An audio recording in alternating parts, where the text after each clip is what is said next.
All right. Have you ever been super close to a payout? Like, you've been working really hard on an account, grinding your P&L up and up and up over the course of a month or more, putting all of that effort into it. And then in the matter of a day or 2 or 3 days, you give it all back.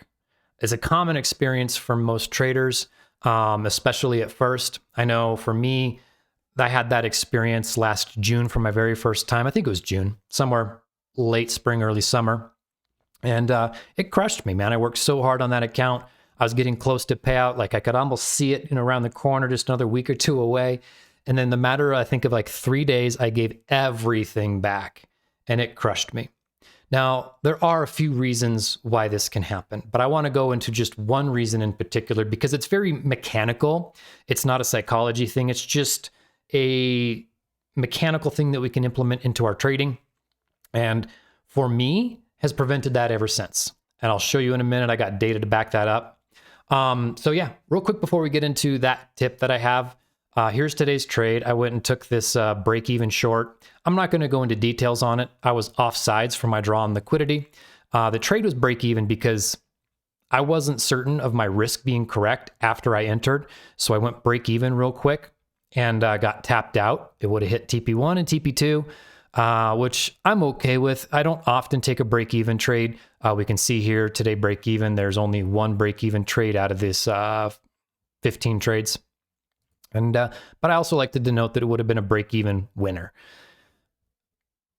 But this trade here, it kind of inspired what I wanted to talk about in this quick little video, because this week in particular is a week where I'm more conservative and I have certain criteria that I'm looking for. Ultimately, I think as traders, we can acknowledge that there are certain sessions that are not ideal to trade, right? Like we look at the Asia session. Most of us don't trade Asia if I could spit it out, Asia session. And why is that?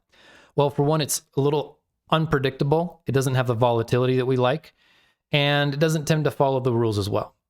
And I think that a lot of people just accept that. They're like, oh, there's sessions I don't trade.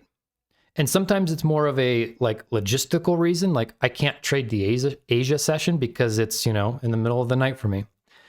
But nonetheless, I want to take this idea of we can acknowledge that there are sessions that we don't trade. And I want to extrapolate that out here real quickly. So let's see here.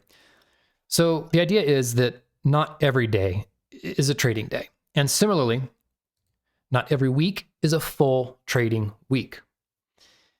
And I think that maybe you have an idea where we're going with this. This week right here is NFP. And if you don't have, if you don't look at Forex Factory, you have to look at forexfactory.com/calendar, and you can see non-farm employment change. NFP is what we call it every typically the first Friday of the first week of the month. So the first week of the month, we tend to treat differently. No different than you would treat a session differently. This week in particular is a week that we treat differently. And so what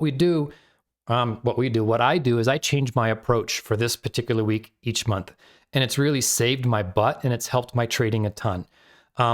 Because this is the 1 week of the month where we are most likely to see price not quite behave as we would typically expect it to. Retracements could be deeper, expansions could be bigger, consolidation might be longer, might be more extensive, might be more frequent. This is just the week where we change our trading approach. And if we roll into the week having different expectations, I think it becomes much easier to not give back the gains. So what do I mean by this? Well, first, let me show you some data that I'm backing this up with. Here's my personal data. I'm looking at 2025 NFP week, and I'm looking at the returns for, let me move this actually a little bit so you can see it better. Here we go. So you can see my returns for the week, for the month. February, March, April, May, June, July, August, September. October had no NFP because of the government shutdown. But we can see, on average or total 20.5R, I was up on the week.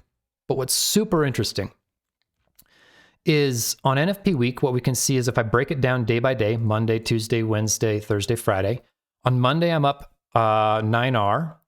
Tuesday, I'm up 4R. Wednesday, I'm up 3.5R. Thursday, only 1, and Friday, up 2. Now, NFP can fall on Friday, which is the red boxes, or it can occasionally be on Thursday, which is this red box in the Thursday column. So why this is so interesting is because this doesn't match my typical profitability curve throughout the week.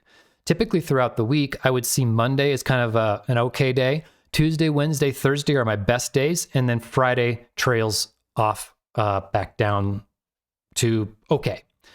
And so NFP week behaves differently. And so what I typically do on NFP week is I look at the week I basically change my rules. I look at the week and I do not trade Friday. That's just not a day I trade. On Thursday itself, the day before NFP, I'm super cautious. We can see it's pretty much almost no point in trading. And that's what happened today. I was super cautious. I saw this. It looked pretty good to me. It matched with what I wanted to see. And I still went break even early to be cautious. And for the other reason that I told you, which was I thought my risk was off more than anything. That's the reason why I went break even. But because there was a reason, I was cautious on the trade. And then I noticed that typically my most of my gains come from Monday and Tuesday. Oops. So therefore, I'm more willing to take trades on Monday and Tuesday and even Wednesday because I know most of my gains are going to come from that. So I have my expectations set for myself ahead of the week. I know it's going to be, Monday, Tuesday, Wednesday, I'm going to trade, and probably not Thursday, definitely not Friday. So I don't have to mess around with the crappy price action. Price starts to consolidate before NFP. And we can even see this afternoon here on the 1 minute chart on MNQ. We can see, look what happened. After the initial rally for the New York AM session, price is just going into consolidation before NFP. And what's going to happen tomorrow is it's probably just going to wipe out one side and then do some nasty delivery one to one direction. So I know there's a number of reasons why we give back all of the gains in our accounts, often related to psychology. But sometimes the week itself, the price action itself, the can dictate outcomes as well. They can trigger the tilt. But if we know to be conservative on the week, I think that for me, it's just been a really helpful thing. So what I do is I say 1 trade per day max. That's just my limit. And then, like I told you, no trades Thursday, Friday. I feel like there was one other thing I was going to share real quick in terms of how I change my approach for this week every month. But ultimately, that's it. That's the advice is NFP week, change as I recommend changing how we trade. It's just been really helpful for me. So if that's something that resonates with you, leave a comment below. I'd love to know. And I'll see you in the next video.